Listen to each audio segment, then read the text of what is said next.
閱讀詩文，唐詩小知識。第一講，唐詩體裁。小知識嘅目的係介紹唐詩嘅格式。格式嘅要求就係詩句嘅節奏、句尾嘅押韻。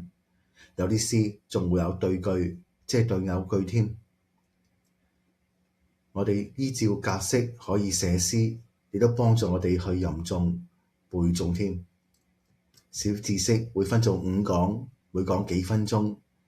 今集講體裁，唔同體裁有唔同嘅格式。下集會講聲調、平仄。聲調用嚟做節奏嘅分隔，跟住就會講押韻、對仗，最後就會講詞添。詩係咩嚟呢？詩係精緻嘅文學，佢富於畫面，詩句又有節奏韻律，方便吟誦同記得。呢種體裁好難去議論題目、説明事物，但係抒發內心、表達情感志向就非常之有感染力。呢度講嘅唐詩唔單止係唐朝詩人嘅詩，而係指唐朝發展起嚟嘅格式。唐詩嘅體裁分做2類，第一類係古體，即係唐朝之前已經有嘅格式，只需要每句齊齊整整咁有固定嘅數字。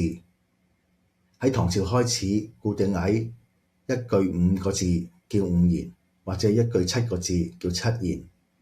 而古體比較自由，所以會有5、7言夾雜。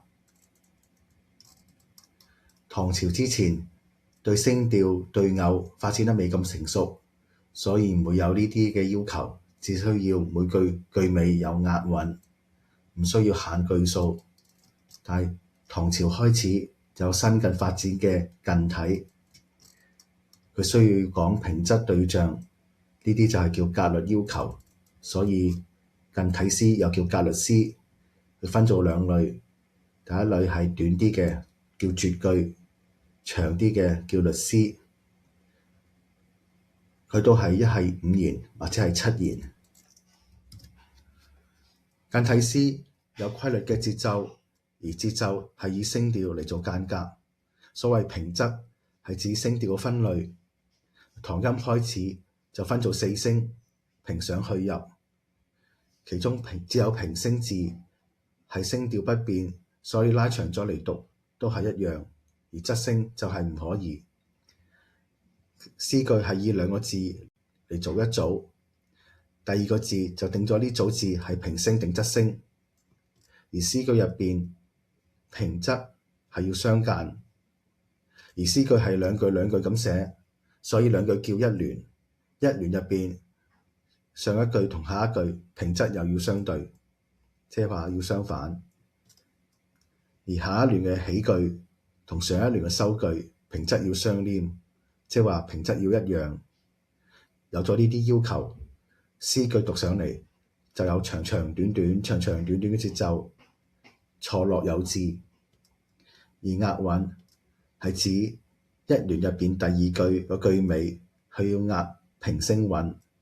所謂平聲韻係依照中古音書平水韻所定嘅同韻字。近體詩嘅絕句係有2聯，夾埋4句，平仄比律詩寬鬆少少，亦都冇對仗嘅要求。而律詩係絕句嘅1倍，即係4聯，夾埋8句。有啲律詩叫排律，佢句數更加長。律詩嘅平仄非常之嚴格，其中第2聯、第3聯仲要有對句添。呢啲會喺第4講詳細講解。我哋睇睇古詩嘅例子。呢個係杜甫嘅5言古詩《夢李白其二》，佢嘅句數係超過8句。其實古詩可以短到3句，長到可以超過8句，而唔需要講平仄，所以佢嘅押韻可以係仄聲或者係平聲。譬如讀呢句江湖多風波，全部都係平聲字。舟折恐失序，除咗舟字係平聲，其他都係仄聲。我哋再睇其他近體詩嘅例子。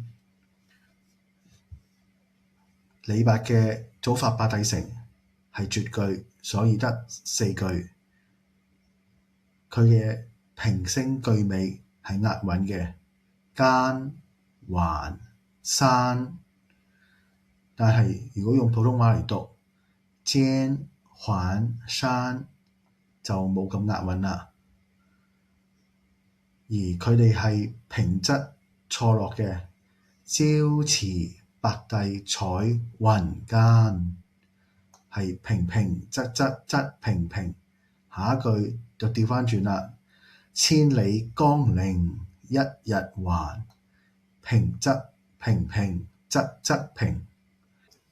我哋又睇下杜甫嘅絕句，兩個黃鸝鳴翠柳，一行白鷺上青天。亦都係平仄相對嘅兩句，唔單止係平仄，而字眼都係相對。兩個一行黃鸝白鷺鳴翠柳上青天，係數字對數字，量詞對量詞，顏色對顏色，名詞對名詞，動詞對動詞嘅。而下一句都係對句嚟嘅，西對東，千對萬，方向數字都係相對。而天船都係平聲，所以要押韻。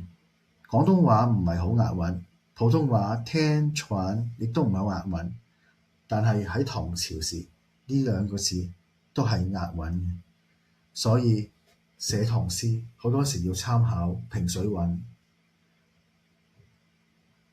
睇下五言律詩嘅例子，杜甫嘅《春夢》總共有8句，即係4聯，其中間嗰2聯，即係第2句、第4句，同埋第5句、第6句，佢係對句嚟嘅。感時花濺淚，恨別鳥驚心。平仄除咗相對之外，個字眼上，感時、恨別、花、鳥、濺淚、驚心。譬如淚同心都係同一身體部分嚟嘅。烽火連三月，家書抵萬金。數字對數字，名詞對名詞，所以律詩中間係要做對句。而杜甫唔單止喺第2、第3聯做對句，第1聯已經係對句嚟。國破山河在，城春草木深。國破對城春，山河對草木，在深係動詞。而句尾嘅韻腳深、深、金、針，廣東話係押韻嘅，而且係合口音。而普通話生、鮮、煎、爭就唔係咁押韻啦，所以廣東話係比較接近唐朝時嘅音韻嘅。好啦，我哋啱啱講完古體詩同近體詩，下一集會詳細講解平仄同埋四聲平上去入。我哋會發現粵語嘅9聲係好完整咁承繼咗四聲，仲分埋陰陽添。多謝你收睇，如果覺得本片有用，請幫手按讚、推薦、訂閱，等 YouTube 演算法推廣俾多啲人，等大家都知道識廣東話就識寫唐詩。多謝，拜拜。